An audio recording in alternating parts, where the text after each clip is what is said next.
Fala pessoal, tudo bom? Agora a gente vai entrar em derivada, certo? Primeiro eu vou começar com um exemplo simples, mais intuitivo, mais gráfico, para vocês terem uma ideia do que se trata esse assunto, tá? Pra mim, é um dos assuntos mais importantes desse curso de cálculo, ou se não o mais importante, tá bom? Então vamos aí, tá? Vamos imaginar que a gente tem um carro ou um móvel qualquer que ele está se movendo ao longo do tempo por um espaço, certo? E esse espaço é uma linha reta. Tudo bem? Eu estou vendo só uma dimensão, certo? Que é uma linha reta. Então o carro pode ir para frente, para trás. Isso acontece ao longo do tempo, certo? Tá? Aqui está a função. Essa função é a função que descreve o movimento do carro ao longo do tempo, certo? E aqui vamos imaginar que no T1 o carro está no S de T1, está no espaço, no ponto S de T1, certo? E que no S de T1, no T1 mais delta T, ou seja, ele anda depois de um certo espaço, de um certo intervalo de tempo, o carro se encontra nesse S de T1 mais delta T. O delta T foi um intervalo de tempo que passou desde o T1, certo? E vamos supor que agora é um desafio, certo? Eu vou usar conceitos do ensino médio para tentar estimar mais ou menos a velocidade do carro nesse momento T1, tá? O que eu posso fazer? Tá? Usando o que eu já conheço do ensino médio. Eu posso calcular uma velocidade média entre esses dois instantes de tempo, tá? Entre T1 e T1 mais ΔT, certo? Então, para calcular a velocidade instantânea no ponto T1, S de T1, eu vou aproximar pela velocidade média entre esses dois pontos, certo? Tudo bem, vocês estão entendendo? Então, eu vou fazer para calcular mais ou menos a velocidade nesse ponto T1, S de T1. Eu vou calcular a velocidade média entre esses dois pontinhos e a gente vai vendo o que vai acontecendo, tá bom? Então, para calcular a velocidade, colocar aqui que a velocidade no ponto T1 é a velocidade instantânea exata nesse ponto, é aproximadamente a velocidade média, tá? Que é ΔS sobre ΔT. O ΔS é esse S menos esse S, certo? E o ΔT é o próprio ΔT, certo? Que é esse tempo menos esse tempo, tá? Certo? Eu vou definir dessa forma a velocidade média. Então, a velocidade média entre esses dois pontos, tá? Esse ΔS sobre ΔT, que vocês conseguem ver exatamente, que eu só desenhar um triângulozinho aqui, vai ser igual a tangente desse ângulo, porque eu tô pegando, como fala, tô pegando o cateto oposto e colocando sobre o cateto adjacente, certo? Então, na verdade, a velocidade média entre esse ponto e esse outro ponto é a tangente desse ângulo beta, desse triângulo, certo? E vocês também conseguem ver que eu posso desenhar uma reta, certo? Uma reta que tem como base a hipotenusa desse triângulo, tá bom? E esse beta, ele também vai dar a inclinação dessa reta. O coeficiente angular da reta, que é o m da reta, vai ser a tangente do beta também, certo? Então, a velocidade média entre o ponto e outro vai ser a tangente da reta que liga os dois pontos. Tá? A tangente do ângulo, a inclinação da reta, vai dar a velocidade média entre esses dois pontos, certo? Tá, vocês conseguem ver que esses dois pontos estão muito distantes, certo?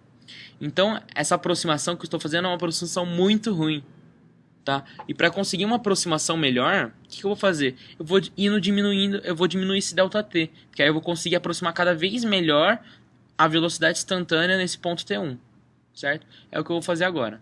Ó, eu diminui o ΔT e se eu calcular a velocidade média aqui, no caso, que vai ser a tangente desse ângulo beta, eu vou conseguir dizer que a velocidade instantânea no ponto T1 é mais parecida, agora já está mais parecida do que com essa velocidade média que eu estou calculando agora, do que aquela velocidade média que eu calculei anteriormente. Por quê? Porque eu estou pegando um ΔT menorzinho, certo?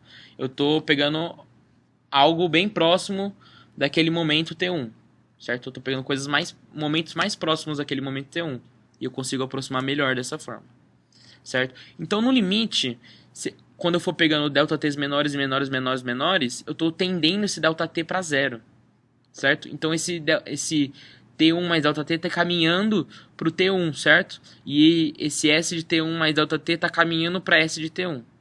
Então no limite, eu vou ter... É só calcular esse limite com ΔT tendendo para zero, porque eu quero um ΔT muito pequeno para aproximar cada vez melhor a minha velocidade no ponto T1, certo? Aí eu mantive aqui, só abri o ΔS do ΔT, tá? E agora, como a gente calculou esse limite e jogou o ΔT para zero, a reta, que antes era secante, certo? Ela cortava em 2 pontos a minha função, agora ela está tangente nesse ponto T1, certo? Agora essa função está tangente a esse ponto, porque o ΔT ele foi para zero, veio caminhando, certo? E a reta agora está tangente nesse ponto T1, S de T1, ela tangente a função nesse ponto, certo? E a minha velocidade instantânea agora, depois que eu calculei o limite, ela vai ser dada pela inclinação da reta tangente no ponto que eu quero calcular a velocidade instantânea, certo? Então, o meu coeficiente angular dessa reta, o meu m dessa reta, que é tangente à minha função no ponto que eu queria calcular a velocidade instantânea, a tangente dessa reta, a inclinação dessa reta vai ser a própria velocidade instantânea, certo? Que eu queria calcular eu queria calcular desde o começo, certo? Então eu vou colocar aqui, tá? Então a velocidade instantânea é igual a tangente do beta, e o beta, a tangente de beta é a inclinação da reta, certo? E como eu tenho deltas muito, muito pequenos, tipo delta S, delta T, e esse delta T está indo para zero, então, ou seja, esse delta S também está indo para zero, tem um delta muito, muito, muito pequeno, eu vou denotar de uma outra forma, eu vou denotar com um D, um Dzinho, tá? Então ds, dt, é um delta S sobre o delta T, mas com um delta muito, muito, muito, muito pequeno, certo? O delta é infinitamente pequeno, certo? Isso aqui vai ser a derivada, certo? E a derivada, geometricamente, ela pode ser vista... A derivada no ponto, geometricamente, pode ser vista como a inclinação da reta tangente à função naquele ponto, certo? E denota como uma variável está interagindo com a outra, tá? Para vocês entenderem essa ideia melhor, é melhor que vocês vejam o meu próximo vídeo, tá? Bom, para fechar aqui, a ideia, vocês conseguem ver que... Bom, espera eu voltar aqui. Tá, eu peguei uma GIF na internet. Vocês conseguem ver que quando o delta x ele vai se aproximando de zero, a função que antes era secante, quer dizer, a reta que antes era secante vai se tornar uma reta tangente ao ponto que eu quero calcular a minha velocidade instantânea, por exemplo, tá bom? Ele tá andando igual eu fiz, mas ele tá fazendo mais passo a passo aqui, certo? Pera, ó, deixa eu voltar mais uma vez. Vocês conseguem ver que a inclinação da reta tangente... Ó, ele coloca aqui, a inclinação da reta tangente vai ser dy dx, nesse ponto, certo? Isso que ele mostra aqui, vocês vão ver. Ó, tangente de alfa é dy dx, que é a derivada nesse ponto aqui, certo? Então é isso, galera. Isso aqui já é para o próximo vídeo. Vejam o próximo vídeo que vocês vão entender mais ainda a ideia de derivada, tá? Um grande abraço e falou!